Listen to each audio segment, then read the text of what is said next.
Hi, my name is Franklynn and I am a behavior, cognition, and neuroscience student at the University of Windsor.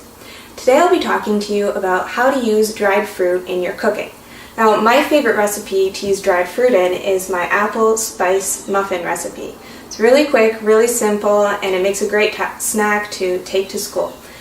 So to start, add a cup of applesauce. You can use the kind with no sugar added because it's a fairly sweet recipe. Now mix that with 7/8 a cup of brown sugar. So just mix it around until the sugar gets quite wet. And then add half a cup of vegetable oil. Now mix these together until they're a consistent batter. Vegetable oil is a really good substitute for butter when you're cooking because it has healthier fats. Now once that's mixed, add in a cup and 3/4 of flour mixed with 1 teaspoon of cinnamon and 1 teaspoon of baking soda.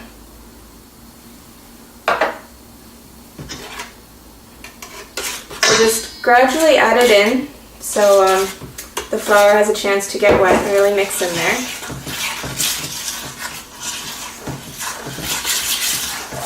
And I'll show you what this looks like when we're all done.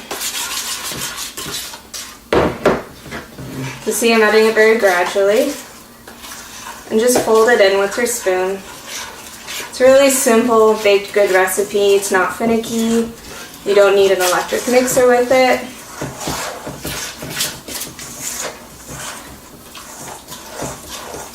And I'll add the rest of my flour. So I just add it in, mix it around. Make sure you get all the flour at the sides so when it's cooked you don't have big clumps of flour in it.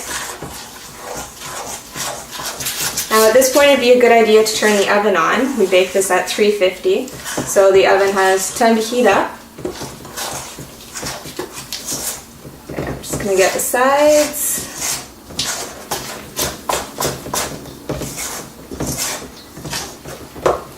Alright, so when it's done, it's quite a nice consistency, pretty thick, and as you can see there's no, glops of anything, everything's all mixed in. So now for the fun part, we get to choose the dried fruit we want to add. Now I have a few different examples of dried fruit here to show. So in the middle we have some raisins. Similar to raisins, you can use dried cranberries, dried blueberries, any kind of berry is really good dried and really easy to add to any kind of baked good.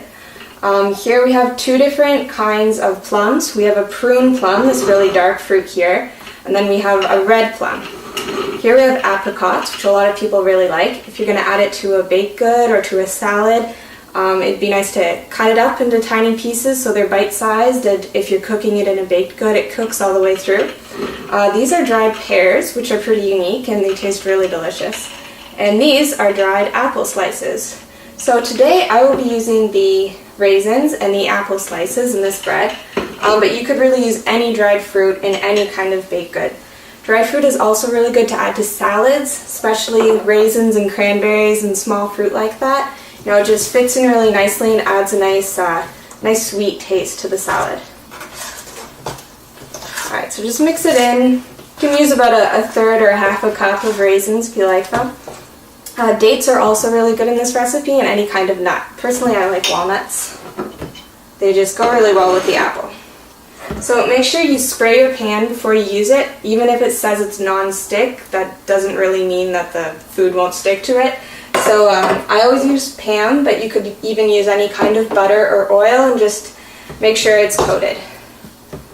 So now, I'm going to add just a spoonful to each. So usually about 2/3 of the way full for muffins because they do rise in the oven. So once you add your muffin, you can take an apple slice, put it on top, and here I just have a mixture of cinnamon and sugar. I just take a pinch and sprinkle it on, and it makes a nice little fancy muffin that's really good for fall. And then once your oven's heated to 350, put them in. It depends how big your muffins are, how long they'll take, usually about 10 minutes or so.